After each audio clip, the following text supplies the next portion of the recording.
Otroški parlament je program Zveze prijateljev mladine Slovenije in poteka že od leta 1990.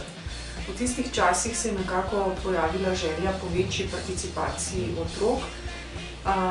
To željo so izrazili sami in prisluhnila jim je pa takratna komisija za otrokove pravice pri Zvezi prijateljev mladine Slovenije in takrat so se nekako tudi ustanovili, če tako rečem, otroški parlamenti. Kontinuirano potekajo vse do danes, tako da imamo zdaj na programu že 22. otroški parlament. Začne se vse v samih razredih, v okviru razrednih ur, imamo se pogovarjamo o teh temah, ki so določenih, pa tudi o zadevah, ki zadevajo življenje na šoli ponavadi. Potem so te šolski parlamenti, lahko jih je več, lahko je samo en, čisto odvisno od posamezne šole. Na moji šoli je vse, kot smo navajeni, da imamo po triadah naprej, da imajo mlajši pa starejši, potem pa še najstarejši učenci.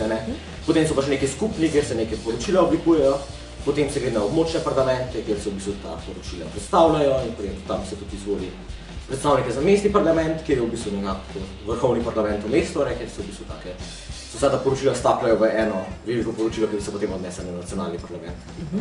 Kot vsi ostali člani izvoljena sem najprej kot predsednica šolske skupnosti, potem sem imela pa tako srečo, da se nas je res dober tim zbral in ta tim zdaj skupaj deluje že 4 leta. Kljub temu, da nam je uraden mandat potekel, smo na nek način prostovoljci ostali v tej vladi in pomagamo mladim parlamentarcem, da se pripravijo na svoj govor, da izboljšajo ta poročila. Mogoče predstavimo tudi majčkeno starejši, čeprav ne spet toliko starejši vidik. In to je v bistvu to. Ja, fajn je, ker spoznaš ljudi, ki so dejansko pripravljeni narediti nekaj za to, ki so pripravljeni narediti eno spremembo, ljudi z enakim mišljenjem, mislim, že spoznaš ljudi, pa so, da ne vem, narediš neko spremembo oziroma da se poskušaš.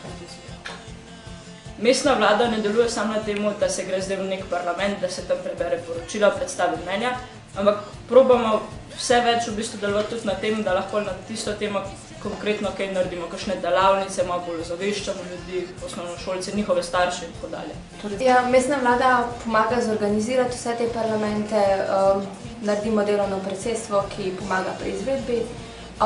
V bistvu pa poskušamo vse tiste sklepe in predloge vnesti v naše realno življenje in pomaga tudi tistemu delu družbe okoli nas, kolikor se da sploh.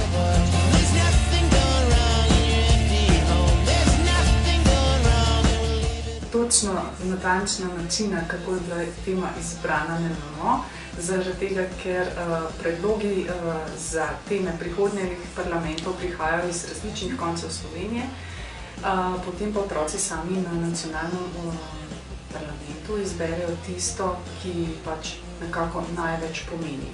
V lanskem letu so se odločili za junake našega časa, bomo videli, kaj bo prinesel, kakšne zaključke, kakšne sklepe bodo otroci sprejeli v zvezi s to temo. Junaki so zelo različni, kot sem prej dejala, glede na posameznikovo pojmovanje junaštva. Torej, vsak ima svoje junake, tako ima vsak svoje zornike, ima tudi vsak svoje junake. Seveda so tudi določene neke smernice, po katerih naj bi junaki. Trdimo, da so to izrazito dobre osebe, osebe, ki res nekaj dobrega naredijo za človeštvo, za naš planet, za nas, za družbo. In so v bistvu take osebe so junaki. Izvedbo parlamentov se dobimo teden ali pa malo več pred določenim parlamentom, se zmenimo, kako bo vse to potekalo, da bomo mi v bistvu mentorji osnovnošolcev po 1 uro, uro in pol.